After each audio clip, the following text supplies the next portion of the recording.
పోలీసుల సరెండర్లో శంషాబాద్ మండలం బహదూర్గూడ గ్రామం రైతులకు చెందిన 650 ఎకరాల భూమి చుట్టూ ఫెన్సింగ్ వేసిన హైడ్రా రాత్రికి రాత్రే దీక్షలో ఉన్న రైతులను వేరే ప్రాంతాలకు తరలించి టెంట్లను తొలగించిన పోలీసులు బయటి వ్యక్తులు బహదూర్గూడలోకి రాకుండా గస్తీ. కోమటిరెడ్డి వెంకటరెడ్డి నేను ఒకటే కుటుంబం కాదు, మేము కేవలం సోదరులం మాత్రమే. మంత్రి పదవి విషయంలో వెంకటరెడ్డితో నాకేం సంబంధం?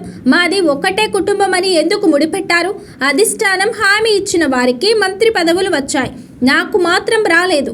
నాకు పదవులు అడుక్కోవడం తెలియదు, కొట్లాడడమే నాకు తెలుసు అంటూ ఎమ్మెల్యే కోమటిరెడ్డి రాజగోపాల్ రెడ్డి సంచలన వ్యాఖ్యలు చేశారు. హైదరాబాద్ సైకిల్ ట్రాక్ పై విద్యుత్ వైర్ల చోరీ. కోకాపేట నుండి కొల్లూరు వైపు వెళ్లే మార్గంలో 10 రోజులుగా విద్యుత్ దీపాలు వెలగకపోవడంతో అధికారులకు ఫిర్యాదు చేసిన సైక్లిస్టులు సైకిల్ ట్రాక్ పై తనిఖీలు నిర్వహించి విద్యుత్ వైర్లు చోరీకి గురైనట్లు గుర్తించి నార్సింగి పోలీసులకు ఫిర్యాదు చేశారు అధికారులు. బీఆర్ఎస్ నుండి వచ్చిన ఎమ్మెల్యేలు ఒరిజినల్ కాంగ్రెస్ కార్యకర్తలను వేధిస్తున్నారు.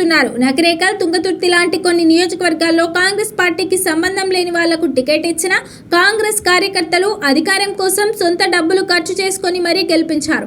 కానీ ఇప్పుడు వాళ్ళు గెలిచి అదే ఒరిజినల్ కాంగ్రెస్ కార్యకర్తల మీద కేసులు పెట్టి వేధిస్తున్నాడు అంటూ సంచలన వ్యాఖ్యలు చేశారు మునుగోడు కాంగ్రెస్ ఎమ్మెల్యే కోమటిరెడ్డి రాజగోపాల్ రెడ్డి.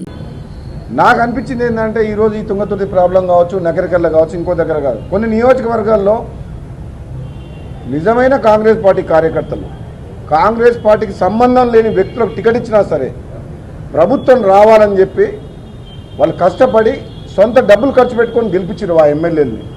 అక్కడ ఈ వచ్చిన ఎమ్మెల్యేలు వాళ్ళతో పాటు వచ్చిన టీఆర్ఎస్ సైన్యాన్ని తీసుకొచ్చి నిజమైన కాంగ్రెస్ పార్టీ కార్యకర్తల మీద కేసులు పెట్టించి కొట్లాడుతుంటే ఇప్పుడు వీళ్ళు బాధపడుతారు. మేము కష్టపడి మేము గెలిపిస్తే మన కాంగ్రెస్ పార్టీ ఎమ్మెల్యే అయ్యిండి కూడా మాకు పదవులు ఇవ్వడమే కాదు, మాకు పనులు చెప్పడమే కాదు, అవమానించడమే కాదు, మా మీద కేసులు కూడా పెడుతున్నారు అని చెప్పి ఈ నగరికల్లో కానీ తుంగతుర్తిలో కానీ చాలా నియోజకవర్గాల్లో జరుగుతుంది. కాంగ్రెస్ పార్టీ కార్యకర్తలను కాపాడుకోవాలి. ఇతర పార్టీ నుంచి వచ్చిన నాయకులకు పదవులు ఇస్తే రేపు అధికారం పోయినప్పుడు వాళ్ళు మళ్ళీ వెళ్ళిపోతారు అంటూ కీలక వ్యాఖ్యలు చేశారు కాంగ్రెస్ ఎమ్మెల్యే రాజగోపాల్ రెడ్డి. 10 ఏళ్ళు కష్టపడ్డ కార్యకర్తలం కాదని, కాంగ్రెస్ పార్టీ నాయకులం కాదని, ఇతర పార్టీల నుంచి వచ్చిన నాయకుల్ని ప్రభుత్వం వచ్చిన తర్వాత, ప్రభుత్వం వచ్చే ముందు, వచ్చిన తర్వాత తీసుకొచ్చి వాళ్ళకు పెద్దపీట వేసి వీళ్ళని అవమానించడం కరెక్ట్ కాదు.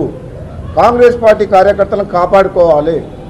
ఈరోజు వచ్చిన వాళ్ళు రేపు ఉంటారు, ఇవాళ ఉంటారని మళ్ళీ ఉంటారని గ్యారెంటీ కూడా లేదు. ఈరోజు అధికారంలో ఉన్నారు, రేపు పొద్దున అధికారం పోతామని మళ్ళీ వెళ్ళిపోతారు. తెలంగాణలో తొలి ప్రైవేట్ సమీకృత ఆయిల్ ఫామ్ పరిశ్రమ ఖమ్మం జిల్లా అంజనాపురంలో ఈ నెల 20న ప్రారంభం కానుంది.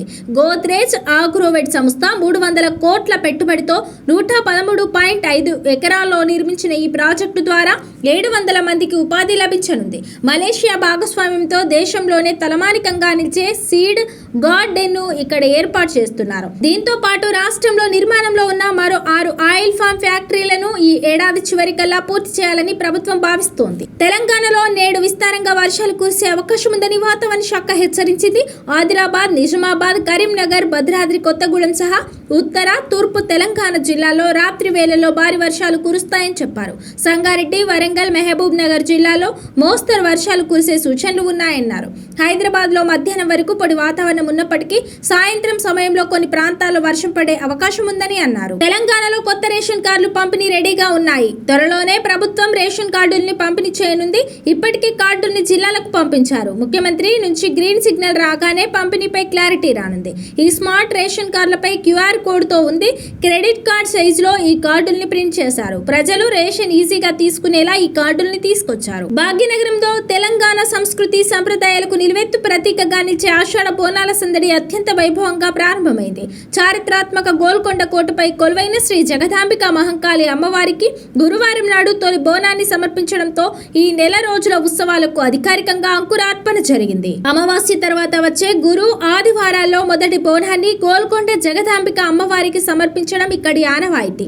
ఇందులో భాగంగానే మొదటి ఆదివారం నాటి బోనాల సమర్పణతో గోల్కొండ కోట ప్రాంగణం భక్తుల కోలాహలంతో ఆధ్యాత్మిక శోభతో మురిసిపోతుంది. రాష్ట్ర నలుమూలల నుంచి వేలాదిగా తరలి వస్తున్న భక్తులతో ఆలయాలన్నీ కిటకిటలాడుతున్నాయి. మునుగోడు ఎమ్మెల్యే కోమటిరెడ్డి రాజగోపాల్ రెడ్డి మీడియా ప్రతినిధులతో జరిపిన చిట్ చాట్ లో సంచలన వ్యాఖ్యలు చేశారు. తన మంత్రి పదవి, కుటుంబంలో ఇద్దరికి పదవుల అంశంపై వస్తున్న విమర్శలపై ఆయన తనదైన శైలిలో స్పందించారు. నేను ఎప్పుడూ పదవులు అడుక్కోను. నేను ఒక ఫైటర్ను. నేను ఏ నిర్ణయం తీసుకున్నా అది ఒక రెవల్యూషన్ లాగే ఉంటుంది అని రాజగోపాల్ రెడ్డి స్పష్టం చేశారు. గతంలో తాను ఎమ్మెల్యే పదవికి రాజీనామా చేస్తే తనను ఓడించడానికి 100 మంది ఎమ్మెల్యేలు మునుగోడుకు వచ్చారని, అలాగే ఎమ్మెల్సీ పోటీలో తాను నిలబడితే ఆనాడు కేసీఆర్కు నిద్ర కూడా పట్టలేదని తన రాజకీయ రికార్డును గుర్తు చేశారు.